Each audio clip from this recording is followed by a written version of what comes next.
మనకు గ్రహించాల్సింది ఏంటంటే, కార్యం జరిగినప్పుడు కాదు, కార్యము జరగక మునిపే మన విశ్వాసాన్ని ప్రదర్శించాలి. నా భర్త త్రాగుబోతుగా ఉన్నాడు ప్రభువా, అతన్ని దర్శించి మార్చయ్యా అంటాం వేరు. రోజు మోకాళ్ళుని నీవు అతన్ని దర్శించి అతనితో మాట్లాడి అతన్ని మార్చినందుకు నీకు స్తోత్రాలు స్తోత్రాలు స్తోత్రాలు స్తోత్రాలు స్తోత్రాలు స్తోత్రాలు స్తోత్రాలు స్తోత్రాలు స్తోత్రాలు స్తోత్రాలు స్తోత్రాలు రోజు స్తుతించటం. నా కుమారుడు త్రాగుబోతుగా ఉన్నాడు ప్రభువా, వాడు చెడిపోయిన కార్యాలు చేస్తూ ఉన్నాడు ప్రభువా, శాపగ్రస్తుడిగా ఉన్నాడు.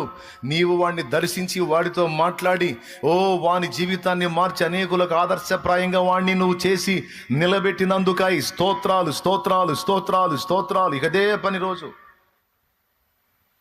వాడిని నీ కొరకు ఒక సాక్షిగా చేసుకున్నందుకు స్తోత్రాలు స్తోత్రాలు స్తోత్రాలు స్తోత్రాలు స్తోత్రాలు స్తోత్రాలే. ఇక స్తుతే. నమ్మకపోతేనేమో మొర్ర, నమ్మితేనేమో ఇక మొర్ర కొంతవరకే ఉంటుంది, తర్వాత ఇక స్తుతి స్టార్ట్ అయింది. నా కుమార్తె నా ప్రభువా ఇదిగో ఇలాంటి పరిస్థితుల్లో ఉంది, ఆమెను దర్శించి నీవు రక్షిస్తున్నందుకై స్తోత్రములు స్తోత్రములు, ఆమెతో మాట్లాడినందుకై వందనాలు, ఆమె జీవితాన్ని మార్చినందుకై స్తోత్రాలు స్తోత్రాలు స్తోత్రాలు. నా కుమార్తె అత్త ఇంటి వారు ఆమెను శోధిస్తూ ఉన్నారు, భర్త వేధిస్తూ ఉన్నాడు, నీ యందు విశ్వాసం ఉంచినందుకు ఆ బిడ్డని టార్చర్ చేస్తూ ఉన్నారు ప్రభువా.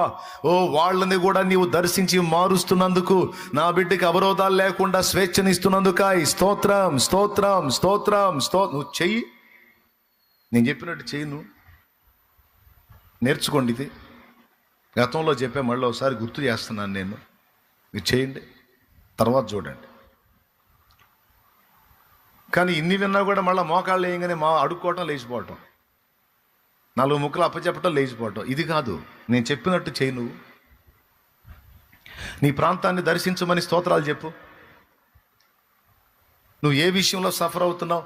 ఇదిగో నా కుటుంబ సభ్యులు ఇదిగో మరణ పడక మీద పడి ఉన్నారు ప్రభువా, నా బిడ్డని నీవు లేపినందుకై స్తోత్రం స్తోత్రం, స్వస్థపరిచినందుకై స్తోత్రం స్తోత్రం స్తోత్రం, బ్రతికించినందుకై స్తోత్రం స్తోత్రం, బాగు చేసినందుకై స్తోత్రం స్తోత్రం, సాక్షిగా నీ మందిరావరణలో నిలబెట్టి సాక్ష్యం ఇప్పించుకుంటున్నందుకై స్తోత్రం స్తోత్రం స్తోత్రం స్తోత్రం స్తోత్రం. ఎలుగైతే స్తోత్రాలు చెప్తాం రోజు.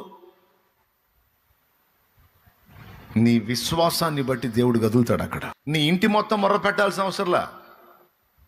అదే ఈరోజు నేను చెప్పాలనుకున్నా. దేవుడు ఈ మాటల్లోంచి మనల్ని దర్శించునుగాక, పరిశుద్ధాత్మ స్వరం మనకు వినిపించునుగాక, అడ్డగించు దురాత్మలను యేసునామములో బంధించి దూరపరచునుగాక, ప్రభు తన స్వరమును మనకు వినిపించుగాక గాక, ప్రభు తన స్వరమును మనకు వినిపించుగాక. నీ ఇంటి మొత్తం చేయాల్సిన అవసరంలా. ఇంట్లో ఒక వ్యక్తిగా ఉండి నీవు విశ్వాసమును బట్టి మొర్రపెట్టి స్తుతించినట్లయితే నా దేవుని కార్యాలు జరుగుతాయి. ఇశ్రాయేలు సర్వ సమాజము = ఒక్క మోషే. మీకు తెలుసా, ఐగుప్తులో జరిగినటువంటి సూచక్రియలు మాత్కార్యాలన్నీ ఎవరి విశ్వాసాన్ని బట్టి దేవుడు చేశాడో తెలుసా? ఇశ్రాయేలు విశ్వాసాన్ని బట్టి కాదు. మోషే ఒక్కడి విశ్వాసమే ఎన్ని పనులు చేసిందో మీరు ఊహించండి ఒక్కసారి.